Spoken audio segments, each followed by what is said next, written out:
This is Microeconomics lecture number 16 on government in the microeconomy. Let's learn some economics. This is going to be the end of our half semester here, so it's the last one of these. I know you guys will miss them. Perhaps I'll send them randomly to you on various and sundry subjects. I won't do that, although I'll be doing a lot more when we go into U.S. economic history, and then I'll have to revamp them for survey of economics, but that's beside the point. Okay, government is going to come into the microeconomy essentially for three reasons. Okay, the first of them is to create or to restore economic efficiency. Okay, or attempt to anyways, and we'll see why it doesn't always work to restore or create the economic efficiency. Okay, so they're going to enter into inefficient markets or attempt to prevent efficient markets from becoming inefficient. We'll look at that as well. The main way they'll do that in imperfect markets is to create price ceilings, to exercise some sort of price control. And then with public goods, what we talked about, and a lot of this builds off what we talked about last time on market failure. Okay, we saw that there was a market failure in public goods largely related to the free rider problem. And so with public goods, the government will attempt to create some regulatory control in order to prevent the free rider problem. And also the government will, again, to prevent the free rider problem, actually be a producer of public goods. And we'll look at examples of this.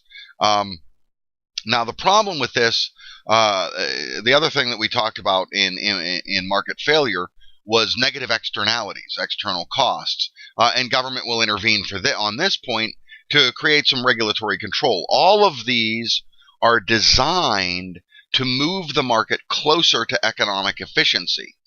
The degree to which the government has accurate information or can accurately do this is the degree to which the market will become more efficient.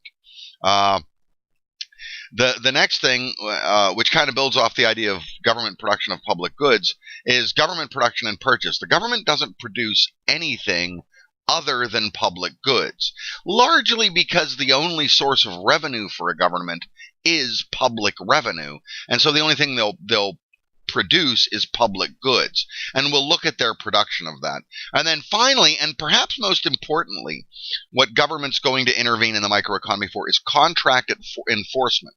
And the simplest way to think about this is that without a superimposing mechanism to enforce contracts, there is it's what they call ultimately rent-seeking behavior, but we don't need to really understand that in so many terms as without a superimposing agency to enforce contracts, there is an incentive for either side to the contract to cheat. If I contract someone to, paint my house for $500, and I pay him half of it in advance and half when it's done, and I pay him the half in advance and then he never shows up, that's a breach of contract. Okay? Now I have two alternatives. I can either go and beat the guy up and get my $250 back, or I can go and sue him in court. Okay? And that's one of the main purposes of government. And if we read through the social contractarians, Locke, Hobbes, Rousseau, those guys, that's going to be their main focus in terms of why a government is constituted. Okay, it's to prevent what they refer to as the severity and savagery of the state of nature, where there is no contract enforcement and everyone's out to cheat everyone else. There are, of course, other ways of looking at this. We won't really get into them. It's more for political philosophy, which is the idea that, well, the private sector may not need the government to enforce contracts, because if we look at the example of my painter, okay, so the painter stiffs me for $250. Well, I can take ads out. I can spread word of mouth that this guy's a cheat. He's a Welch. Okay, he doesn't fulfill his contracts, and before you know it, nobody's hiring him to paint their house. And so there may be a social mechanism to enforce that, but again, that's something for more political philosophy than what we're dealing with now. Let's look at the regulatory control that government is going to impose on imperfect markets. Okay. Now, what we saw in our discussion of market failure is that an imperfect market, which is everything from monopolistic competition to monopoly, creates a situation where, because marginal revenue is less than price, production is going to be done at a suboptimal level. That's going to create a situation where the price is greater than the marginal cost, which, as we said in the discussion of market failure, means that society is paying for an additional unit of good more than it costs society to produce the additional unit of good. And so it creates an inefficiency. Okay, we're going to see this, that even in a perfect market, if the various competitors collude with each other, okay, and agree in a situation known as price fixing, if they decide to determine prices, the same effect can take place. They can determine an artificially high price, which will reduce output. And create the same situation as an imperfect market. And so we'll discuss a little bit of the Security and Exchange Commission and the various and sundry regulations they have for anti-conglomeration. Okay, now let's look at how a price ceiling works to mitigate the effects or eliminate them entirely of the economic inefficiency of an imperfect market. Okay, now we dealt with this before. This is the same thing we looked at when we were dealing with, in fact, I just took the graph from the discussion of market failure. Okay, in market failure, what did we have? We had the supply curve right here, which is the same as the cost curve. We had the demand curve here. We have an imperfect market, so marginal revenue is going to be less than demand. This should be now, by this point in the half semester, this should be old hat for us. Okay, that's why we want to build this as we go along. But this should be old hat for us. Okay, so marginal revenue, in fact, is twice the slope of the demand curve. And so this creates a situation where the profit maximizing level of production is going to be where marginal cost equals marginal revenue right here. Now you see that in a competitive market, the socially optimal. Now what do we mean? Again, I want to stress this as I did with the idea of market failure. What do we mean by a socially optimal level of production? We mean a level of production where price equals marginal cost, which in a competitive market is also the same as profit maximization. But what we mean by that is the price that society pays for an additional unit of the product is the same as it costs society to produce that additional unit. So there's no gain and no loss. All right. In a competitive market, that level is where cost equals the demand curve, because the demand curve and marginal revenue are the same. And so that will be a point where the price and the marginal cost are the same, which you see is a quantity of production of C. And as we said, that an imperfect market, and we dealt with this in market failure, in an imperfect market, production is going to be artificially low. The profit maximizing level of production in an imperfect market is less than the socially optimal level of production. Okay? And this created what we had here, this dead weight loss, where the price was well above the marginal cost, which is right here, where marginal cost equals marginal revenue. And so our price is too high, our output too low, and this creates this dead weight loss. This dead weight loss here is a loss of producer surplus or profit. This dead weight loss here is a reduction of consumer surplus. Well, what a government price control is going to do, a price ceiling by definition is the maximum price for which a producer can sell its product. Okay? Well, let's suppose that they impose that price ceiling here at this point, PG, price government ceiling. Okay? What they do effectively is create from an imperfect market a perfect market. They set the price at the level of where demand equals marginal cost rather than where marginal revenue equals marginal cost. Now, of course, in a competitive market, they don't have to do that because that point's already established. That's the price of a competitive market. Okay? So effectively, they convert an imperfect market into a competitive market. All right? And so this corrects for and eliminates all dead weight loss.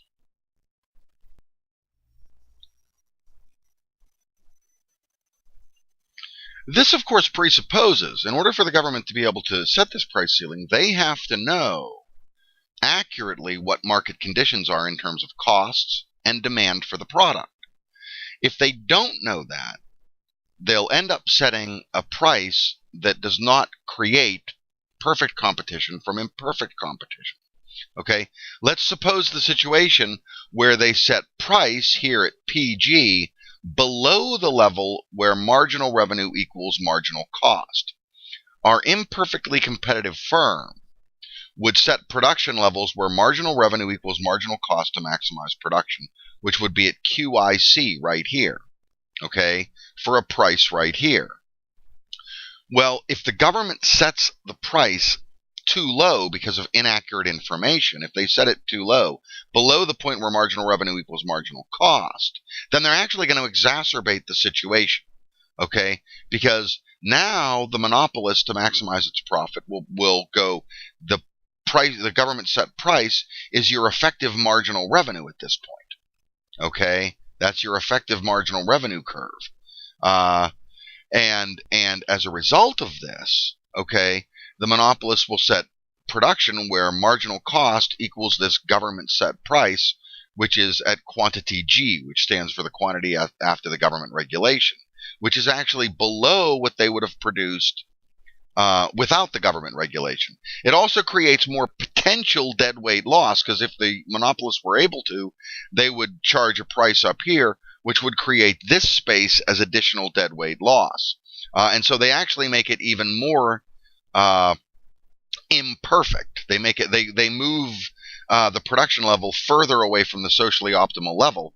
And in addition, the demand at this price level would be way over here, and so you would create this massive government shortage. This was the condition that existed largely in state socialist economies, such as the Soviet Union or as in the People's Republic of China prior to the introduction of the reform movement in '78.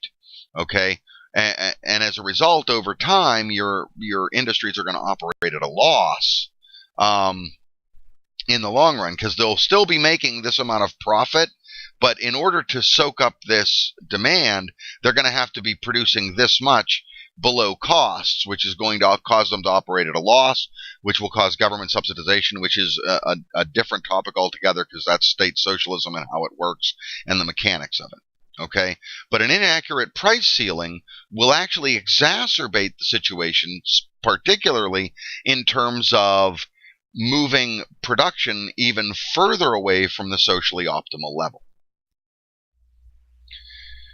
In addition to these, okay, we have the creation of a perfect market into an imperfect market.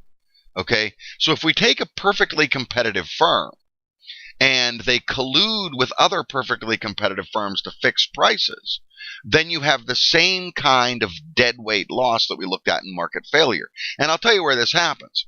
Okay, it can happen illegally when competitors get together and decide upon a price to charge, and they all charge that price. And that creates a kind of an interesting study in terms of incentives for defection from the agreement and how much they gain, etc. We won't get into that.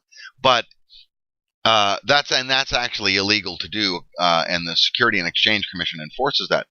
But there are informal episodes of price fixing among competitors. Let's take a classic example. Let's take a basic, typical example that we have probably all experienced. Okay, take your local gas station. All right, now your local gas station is a perfectly competitive market.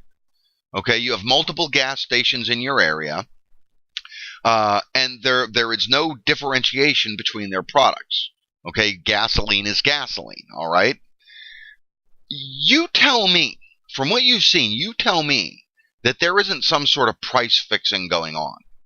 If you're the manager or owner of a local gas station, okay, tell me that they don't drive around in a 5-mile radius, say, of gas stations, okay, and see what everybody else is charging for their gasoline, and then up their price to that level, or down their price to that level, okay, so that there's price fixing. I saw this happen one time. Okay, this was a perfectly competitive market. I was sitting there at an Eaton Park having lunch, and I watched this happen. A guy came out and changed the price on his sign, and actually dropped the price. The guy across the street from him, about 15 minutes later, pulled out his ladder and changed his price to match it. Okay? Now, there is a government regulation in the state of Pennsylvania to prevent this from getting out of control. In the state of Pennsylvania, the most a gas station is able to increase or decrease their price in a 24-hour period is 10%. Okay? But that's the kind of price fixing. Now, that's very difficult to establish. That's not necessarily illegal because there's no actual deliberate collusion going on. But nonetheless, it takes a perfectly competitive market and turns it into an imperfectly competitive market. Okay, and the way to prevent this is a government price ceiling. And when gas prices crank up, particularly when they were moving close to $4, there was a kind of a political movement afoot to impose a price ceiling. It fell on deaf ears. Okay. Furthermore, if competitive firms conglomerate, okay, and form conglomerations, and unify and create monopolistic competition, that too will convert the perfectly competitive market to an imperfectly competitive market. And that's why one of the things we talked about in imperfect markets was, and we'll look at it again here, was the manner in which the government regulates conglomeration of competitive firms and monopolistically competitive firms. The main organization, the main government agency that deals with this is the Security and Exchange Commission, created by the Security and Exchange Act. Okay, it enforces government laws and regulations against price fixing and adjudicates in matters of conglomeration with congressional oversight. Okay, and we talked about this before. We had two measurements for industry concentration. We had the four-firm concentration ratio, which is the four largest firms in the industry and how much of the industry they control. If the four-firm concentration ratio is greater than 40, it's generally adjudicated that that is an oligopolistic market. Okay, or if the Herfindahl index score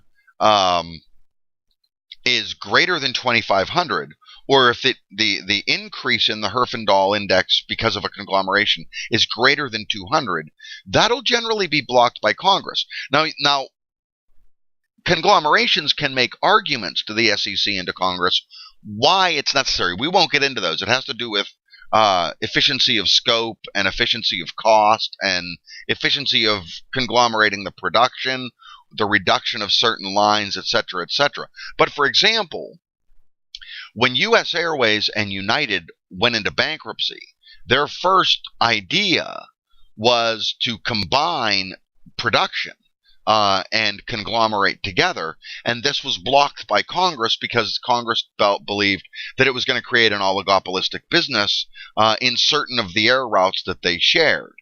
Okay, which is kind of odd because later on, as United and Continental struggled to get out of bankruptcy, they allowed the United Continental merger, which could have been blocked on similar reasons. So when we talk about this blockages, and when I brought it up before, this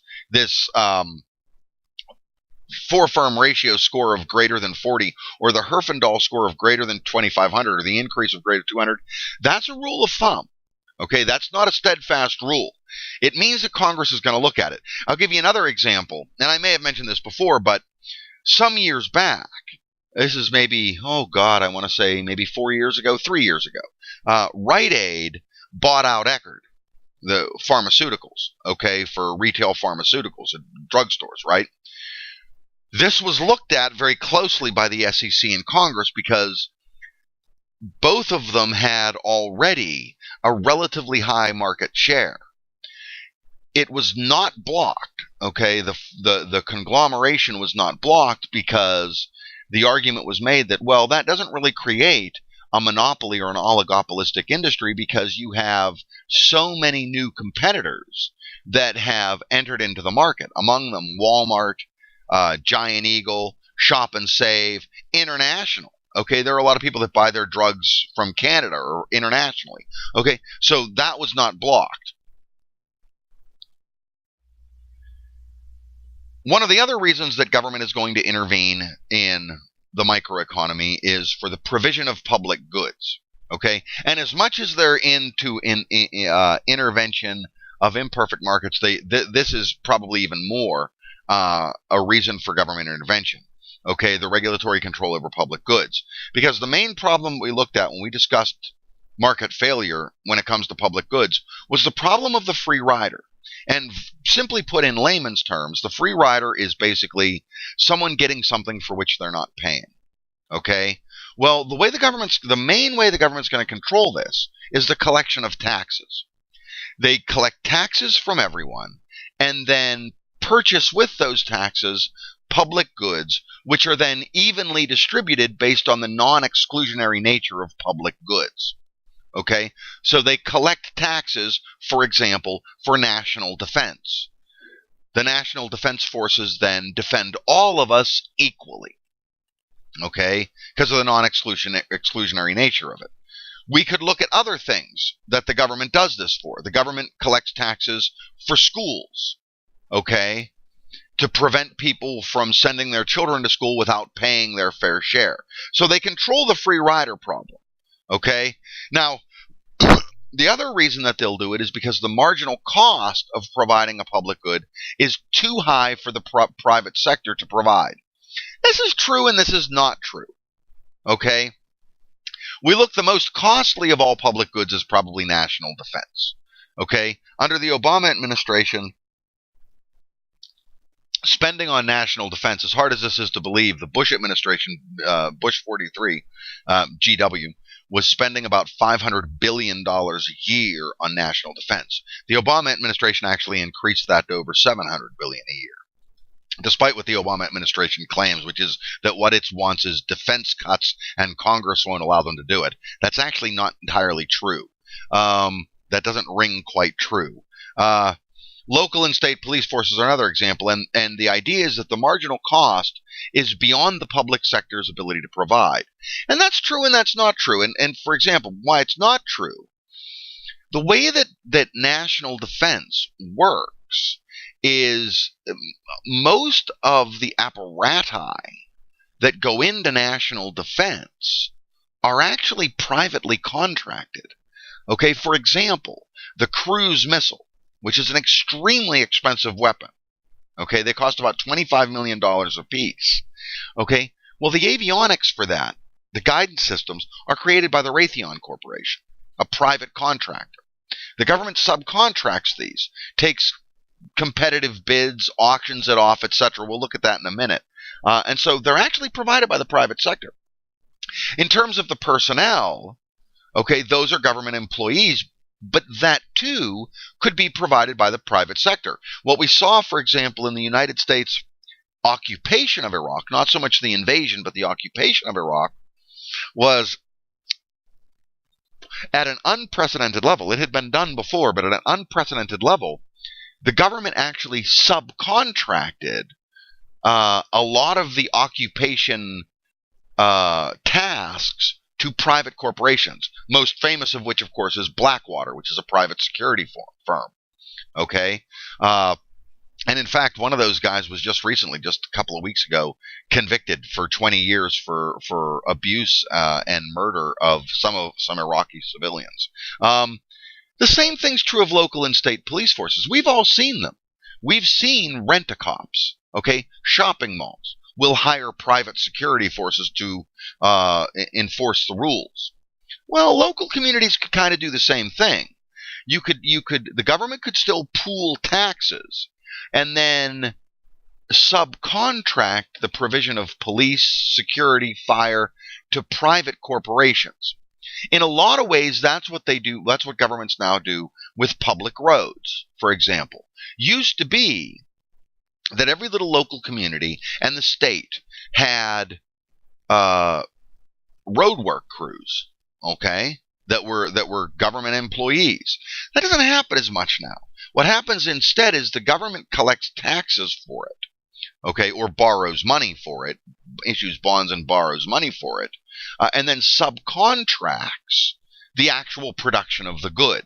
The reason for this is that the subcontractor, the reason for doing this, and we'll look at this towards the end, is that the main difference between the government's provision of public goods and the private sector's provision of public goods is that the government is a non-profit organization. They don't operate for profit, and therefore there's no incentive to drive costs down. The private sector, that's not true. Their bottom line is profit maximization, and so that's going to keep costs down. And that's why they've started to subcontract a lot of this stuff. Or in some cases of roads, they've completely privatized them. And so, for example, like I remember this was probably 10 years ago, the Ohio State Turnpike, the state of Ohio sold the turnpike to a private corporation. The state of Pennsylvania has been trying to do that with the Pennsylvania State Turnpike, but they've not had any offers to buy it. Okay, and that's because it's too costly to maintain. The Pennsylvania State Turnpike is significantly older than the Ohio Turnpike, and therefore its maintenance cost is significantly higher.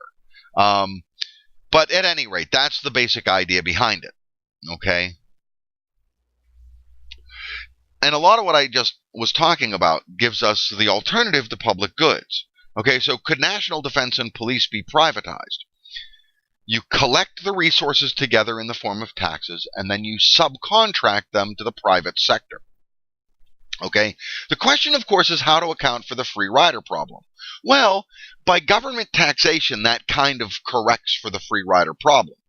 If they don't pay taxes, they face a penalty that, and in economic terms, in technical terms, the way we would phrase this is the way that the government is going to prevent the free rider problem. The way the government pays for the public goods is to take taxes from everyone and then evenly purchase the public good and evenly distribute it among all of them. If someone doesn't pay their fair share by not paying taxes, they face a penalty that is greater than the increased consumer surplus or the increased benefit that they would get from the free provision of the public good. Okay? In other words, let's just take a simple example. Let's suppose that I got a kid in the Rochester public schools, okay, and I don't pay my school taxes. I don't pay my property tax or school tax, okay? Well, the benefit that I get from that is a free public education for my kid all the way through the 12th grade. The penalty that I potentially face for this is the seizure of my property, the sale of it at a sheriff's sale, and so while my kid's going to school for free, we're living on the streets. Okay? So that's the measurement that you want to look at here. And so a lot of boroughs, and you see I say here garbage collection under subcontracting and private sector, a lot of the boroughs at the local level, the way they handle this is to collect taxes and then subcontract from the private sector the provision of the public good. For a reason that I got into in the last slide, the idea being that the private sector operates on a for-profit basis, and as a result, they have an incentive to keep costs down so that they can keep a profit margin. Okay? And in Rochester, the way they've done it, the problem again with doing it that way, is how do you avoid the free rider problem? Okay?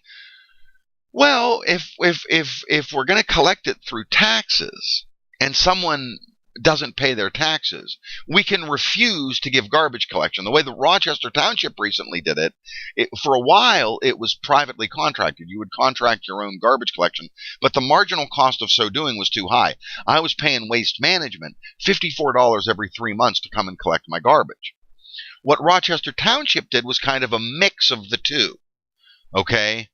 They subcontracted it, okay, but they don't collect taxes. What they do is they collect essentially a garbage tax, okay, but it's not paid to Rochester Township. what they did was they negotiated with the main providers of waste management services. And in my area, that's Waste Management, J. Bruner, and Valley Waste. Okay, there are, of course, others. There's Republic, a few others. It's really kind of, I thought about this, it's really kind of an oligopolistic business, and that's largely because of the entry barriers, because of the cost of production, but that's beside the point.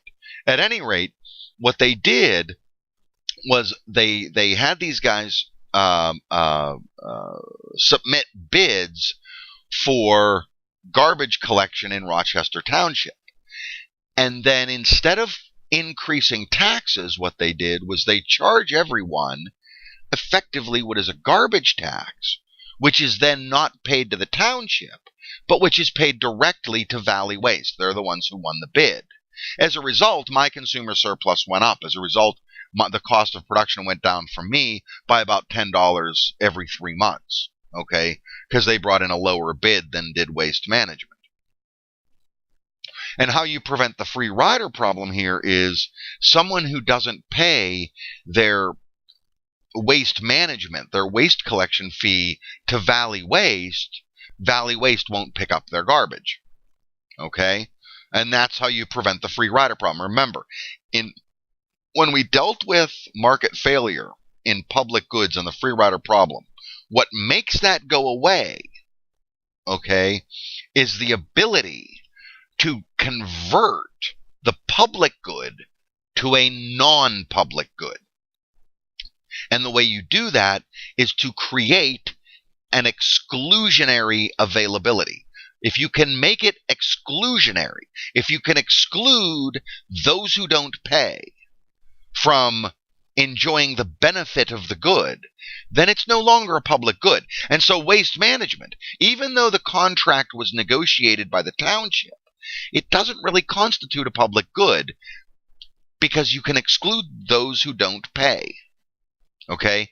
Now, with national defense and with police, it's a little harder to do. And I'll mention that again in a minute. Okay? And so with public roads, and a lot of this I've talked about before, but with public roads, if you put up toll booths, that makes it exclusionary. You can prevent people from driving on the road if they don't pay a fee. I mentioned this in the discussion of market failure. Well, what about if it's inconvenient to put up a toll booth? What are we going to do? Put up a toll booth outside of people's driveways for them to drive on the public road outside their house? No. Instead, what we do is we collect fees for road maintenance. Okay, you could almost do it on a per capita basis or on a per item basis. Instead of just collecting taxes and then distributing them towards a whole series of public goods, you collect taxes for each public good. A road tax, $20.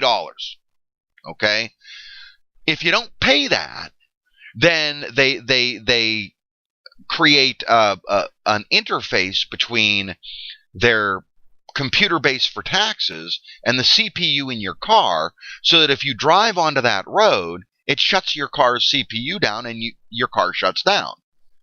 Maybe.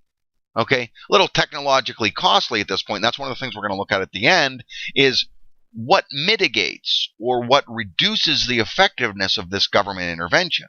And largely it has to do with the cost of implementing and regulating regulations. Okay, in this case, it's the cost of making the good exclusionary. How do we make it exclusionary, and how much will it cost us to make it exclusionary? Okay? Now, the collection of fees, and this is the example of Rochester Waste Management that I mentioned. Now, can we do that for fire departments and police? Well, kind of. You kind of could. Okay, but do you want to? And now we get to this question of morality, which is one of those things in economics that I'm always uncomfortable bringing in. But, for example, the fire department. Okay, Rochester has a volunteer fire department. They raise their own money through voluntary contributions. Okay, well, let's suppose we don't have a voluntary fire department with voluntary contributions. Let's suppose instead that it's paid for by taxes.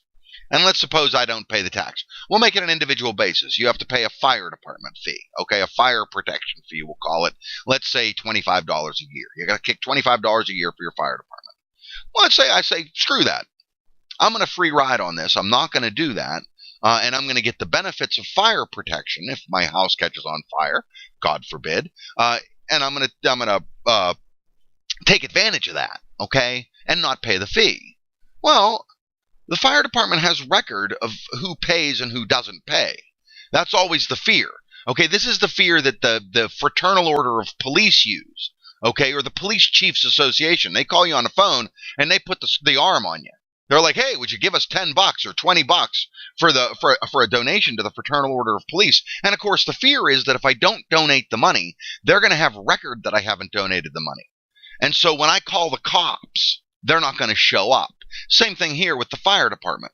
Okay, if I haven't paid my fee and my house catches on fire and I call the fire department, or somebody calls the fire department, they're not going to show up because they have record that I didn't pay the fee.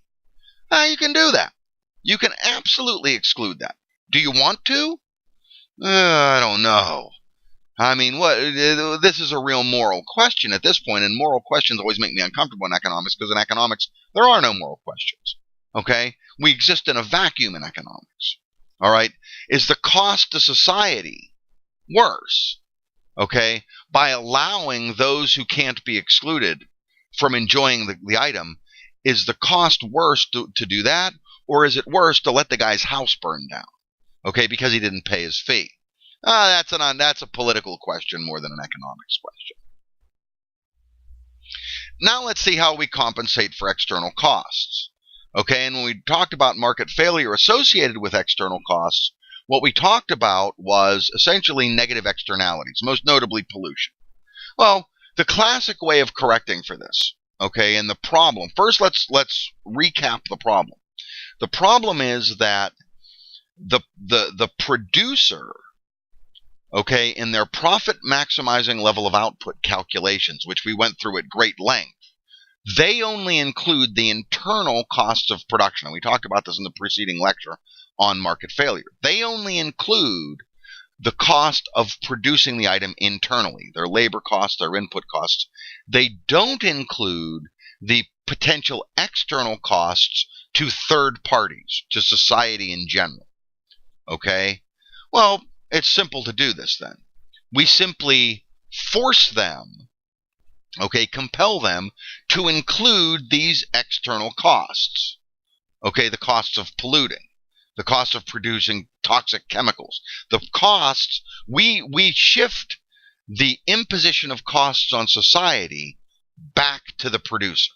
Okay, how do we do that? We charge them a fee, okay, a licensing, and all producers, okay, in whatever type of market, whether it's imperfectly competitive or perfectly competitive, all producers that produce something deemed harmful to society are forced to pay a fee. They have to buy a license to produce that. And the interesting thing is that the licenses are transferable. You can sell them to someone else. The reason for this is it gives them an incentive, okay, to reduce the level of pollutants that they're creating, because this will reduce their marginal cost by they don't have to pay the fee if they don't pollute. Furthermore, it will allow for new entrants to come in. If new entrants came in and had to match the specs to not produce any pollutants, their average total cost would be too high. Whereas if you allow them to come in and then just buy a license, it allows new entrants and it creates more competition in the marketplace. Okay, so that all makes sense. And so we charge our polluters. In the case of the example that I used when we were discussing market failure was I said, well, what about someone, for example, this concert, okay, that's right outside my house. Another example that I could have used then that I'll use now is, what if I'm living close to an airport? I'm not flying on the airplanes. I am in no way benefiting from the airport. I am in no way associated with either the production of air travel nor the consumption of air travel. And yet I have to sit here and listen to aircraft fly overhead. Okay? That imposes a cost on me, and I'm a third party. Well, there's a couple of ways of doing this. One, they regulate and don't allow airports to build too close to residential neighborhoods. Two, they charge the airport a fee per flight, per landing and per takeoff. they charge them a fee for the noise pollution created, which is then passed on to the producer of air travel, the airline, which is then passed on to their customers. Okay? Now what that's going to do effectively is here we have the marginal cost in our competitive market, and it would work the same way in an imperfectly competitive market, and you can draw that yourself. It might make for good practice. We'd have the marginal revenue curve down here at 1/2 the demand curve, and it would be basically the same effect. Okay? What we have in this case, and what we talked about in market failure was, okay, our perfectly competitive firms' profit maximizing level of output, okay, which we went over and over, is where marginal revenue, which is the same as price, the same as demand, equals marginal cost right here at quantity of equilibrium 1. Okay, that's the profit maximizing level of production when we consider only internal costs. But when we include the external costs, what we find is that the actual optimal level of production is back here at QE2. Okay, because the cost has been underestimated, because it hasn't included the external cost to society of producing it. And the market failure that this created, if you recall from the preceding lecture, is the market failure that this creates, okay, is society is paying less for the item than it costs to produce one additional unit of it. Okay, and that's because you're not including the marginal cost. If you include the marginal cost, it shifts the marginal cost curve upward, and the optimal level of production slides back from QE1 to QE2, and the price goes from the competitive price to the competitive price plus F, plus the fee for producing the external cost. Simple enough, basic idea to understand? Okay, and that's what we went over in market failure, is that in an imperfect market, they're paying too much, and when you include external costs, they're paying too little. And this was in external markets. In imperfect markets, I wanted to draw this up here now. And what the point that I wanted to make was that there's one thing that we want to keep in mind. When we looked at setting a price ceiling in an imperfect market and the elimination of deadweight loss and the conversion of the market into a perfectly competitive market, okay, it eliminated deadweight loss. In terms of accounting for external marginal costs, for negative externalities such as pollution, when you do that and increase the marginal cost, you're in no way affecting the deadweight loss. You're not eliminating deadweight loss. Look at what happens here. Okay, here we have our imperfectly competitive market. Here's our marginal revenue.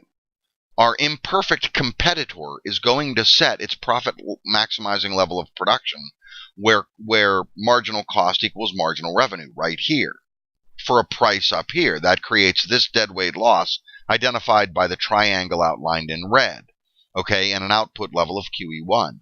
Well, when we incorporate the marginal cost, okay, that simply increases the price. That's going to increase the marginal cost. Our imperfectly competitive producer now will reduce production down to QE2, okay, and you'll still have this deadweight loss. Now what you could do is a combination. Can you see what the combination is? You incorporate the external cost to society of the production of the thing and the negative externality. You include that by raising the marginal cost, and then what you do is impose a price ceiling. Okay, now the price ceiling would be where, after we've included the marginal cost, we set a price ceiling. We set the price ceiling right here. Okay, and that would solve kind of both problems, because your production level would then go up here to this quantity right there, and your price would drop back down to here. Okay, and sure enough, you can do that. Sure enough, you can. There's nothing wrong with doing that. It requires, of course, that the government have even more accurate information, because now not only do they have to have accurate information about the internal marginal costs. They have to have accurate information about the external marginal costs and accurate information about marginal revenues. Okay? To enforce the regulations regarding negative externalities, the government has created all hosts of agencies. Perhaps the most famous of them when it comes to pollution control is the EPA, the Environmental Protection Agency. And the two most significant are the Clean Air Act and the Clean Water Act, both of which date back to 1970. Okay? You also have OSHA. OSHA is probably the largest of the organizations. That's Occupational Safety and Health Administration. Okay? And what they do is they enforce worker safety. Okay? And so the idea here is that unsafe working conditions are an external cost placed on society. Okay? The EEOC, the Equal Employment Opportunity Commission, that fair employment, okay, that discrimination is an external cost posed on society. And so the EEOC enforces so that that doesn't happen. The Consumer Protection Agency, okay, the creation of unsafe products imposes an unacceptable cost, an external cost on society. Okay? And that's basically just a smattering of the agencies. Now, some of the problems with this. As I mentioned earlier, the government production of public goods is problematic, primarily because the government, when it produces a public good, has monopolistic control over that good. Okay? And as a result of that, this is the same basic thinking as marginal revenue and marginal cost. But instead of thinking about marginal revenue, we think about the marginal benefit to society. Okay? And that's how they're going to determine the level of output. The problem is that government is a non-profit organization. If they'd convert themselves to a profit-making organization, then maybe my taxes would go down and they'd work more efficiently. So as a result of this, there's no drive to keep costs down as you have with competition. Even with imperfect competition, as long as it's not monopolistic, there is some drive to keep costs down. Okay? And I have some examples here. The most notable example, actually, is public education. Okay? Like, for example, in public education, there is a virtual monopolistic control, and this is a little beyond our scope. We would talk about it more in macroeconomics, but there is a drive afoot to privatize large sections of public education. Okay? Because a public school, like the school where I went to high school, the school where many of us went to high school, has a monopolistic control of education. Okay? And as a result, the cost is too high. They don't have a drive to keep costs down. Okay? Like, for example, in my school district, which is the Baldwin-Whitehall School District, I'm actually from the Pittsburgh area. I graduated from Baldwin-Whitehall Schools in 1983. The assistant superintendent of schools makes $125,000 a year. That's absurd. Okay? The average salary of a teacher, okay, including benefits, is $75,000 a year for 183 days of work. Okay, see the problem here? You're actually, by government producing these public goods, you're actually not solving the inefficiency that is inherent in the provision of public goods. You're actually just simply changing its nature. Okay? Instead of there being this free rider problem, there's the problem that we see in imperfect markets. All right? And so we have the same kind of difficulty, which is why I talked about a little bit earlier about the idea of with public goods, you simply subcontract them to private sector, which is profit driven and therefore has an incentive to keep their prices down. In addition to these problems, you have bureaucratic inefficiency.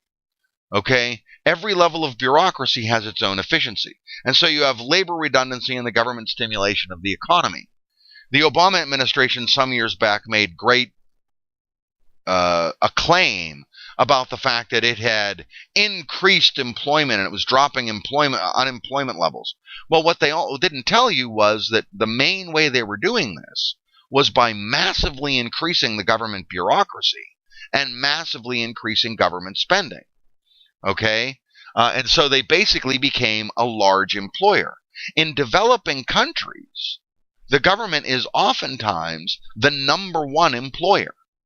Okay, this stimulates the economy. This gives everybody a job, which gives everybody an income. They then go out and spend that income, etc., etc. And that's kind of a subject more for macroeconomics. Okay, we also have bureaucratic costs and the competition between agencies. The agencies in a bureaucracy all vie for prestige and importance and government funding. And once they've secured that funding, they have to spend that. A government agency, a bureaucratic agency, cannot afford to show a savings. Because if they show a savings, it will transmit the message that they don't need all of the money they were given, and they won't be given as much money the next year. And so they drive up, actually, their costs so that each year they get a larger budget.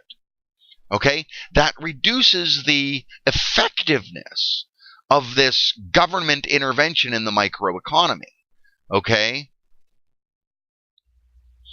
another of the inefficiencies created by government intervention is something that we haven't talked about yet. Okay, it's a monopsony. Monopsony is the exact opposite of monopoly. A monopsony is where you have one buyer.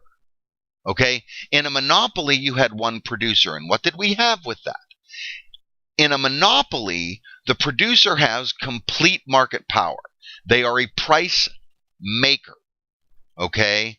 And consumers either have to pay that price or do without.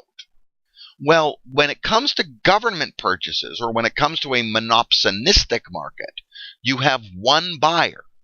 That buyer then becomes a price maker. They will make a certain offer for a good, and producers will have to match that offer. This gives way to corruption, okay? Because what the government agency can do, what the monopsonistic buyer can do, is offer a price, a fee, that is well above what they actually value the thing at. The producer produces it, okay, and then they can split the excess, okay? So, for example,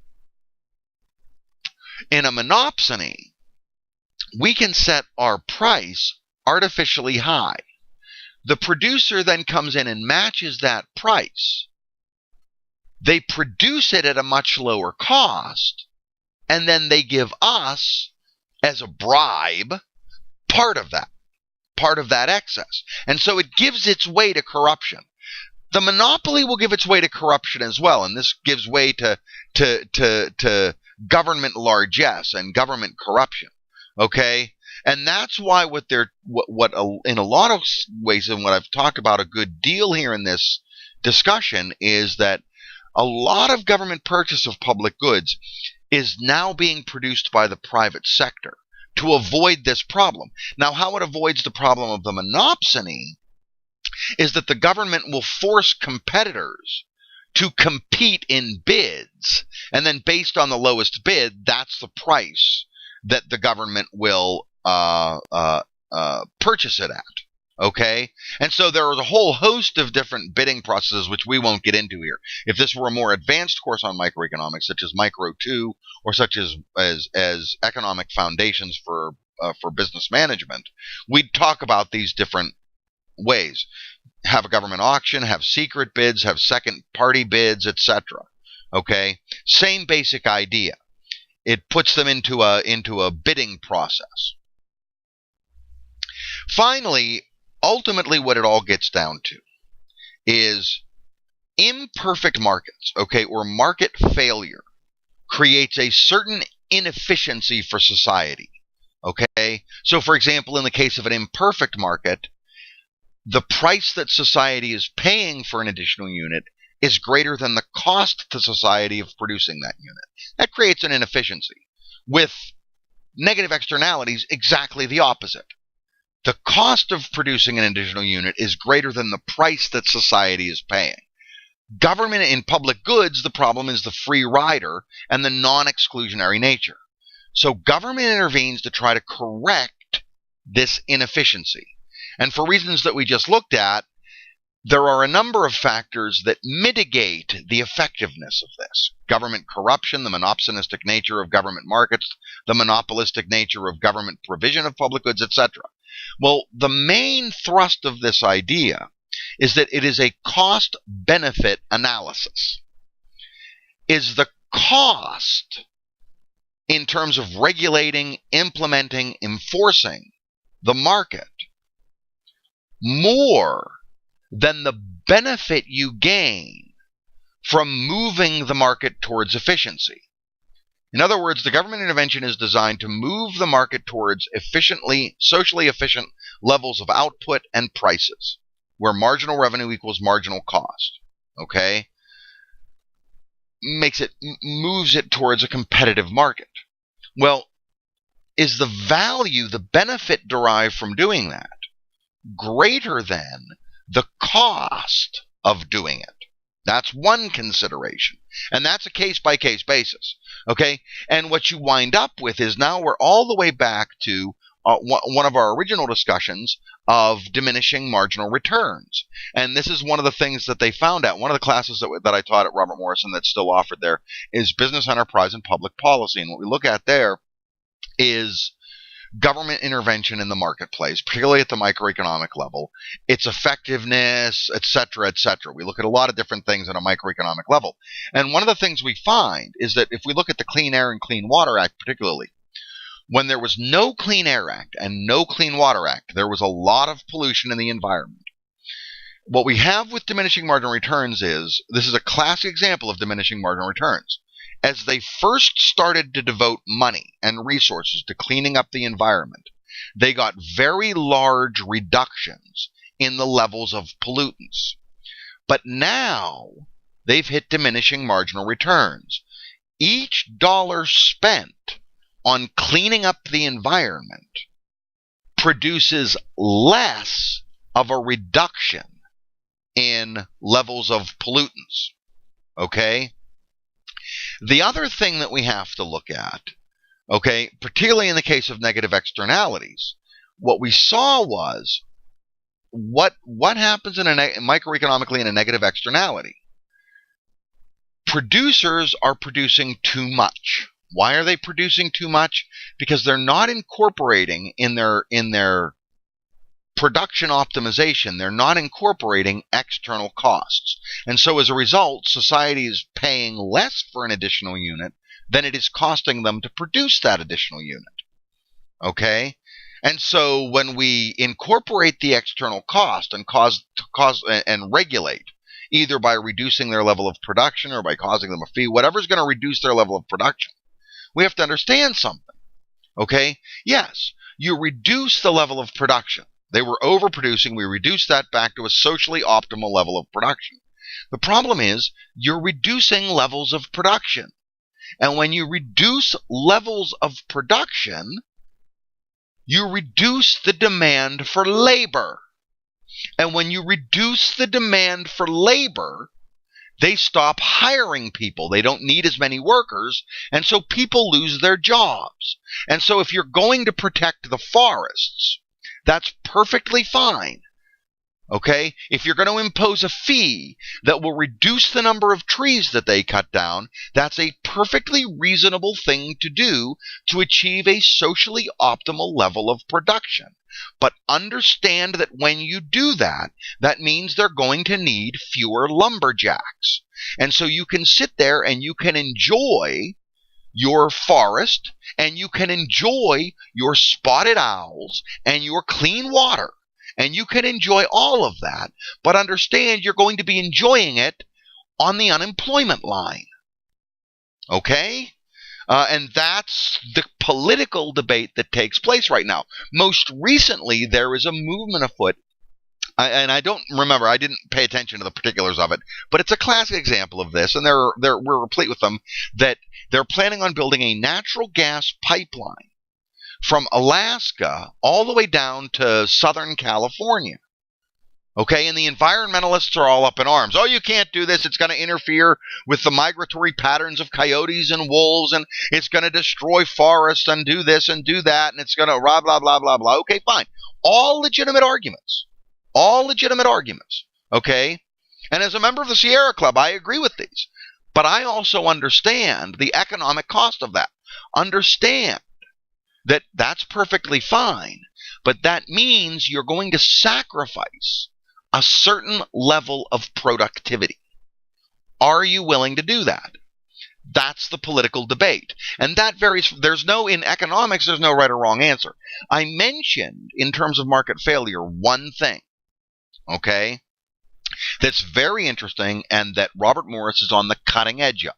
It's referred to as sustainable economics.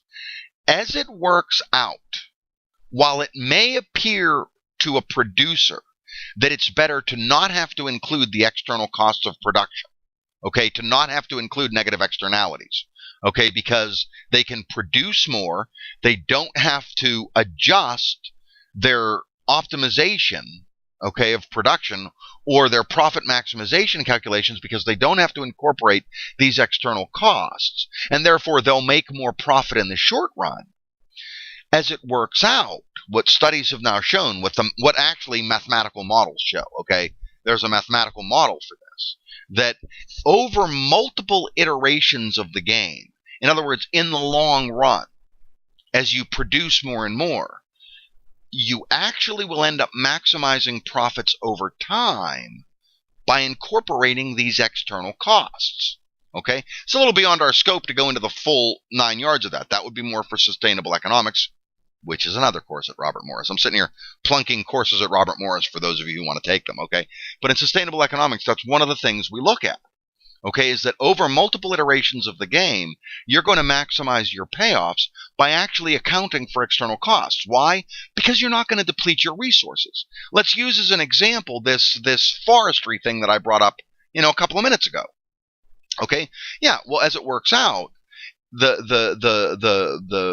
lumber company goes in and starts cutting down trees, okay, and they have a certain profit maximizing level of trees to cut down, okay. They don't have to include at this point the marginal external costs of deforestation. Well, as it works out, eventually you can see where this is going. They're going to cut down all the trees. They're not going to have any more trees to cut down, and their profit is going to drop to zero. And everybody that was working for the company is going to get fired. Okay? Over time, it makes more sense for every tree they cut down to plant another tree. And then to do it in such a way where by the time you cut down all of the trees in that forest, all of the trees you've planted have now grown up again. Okay? So it's a long-term solution, sustainable economics. And it's something worth looking into.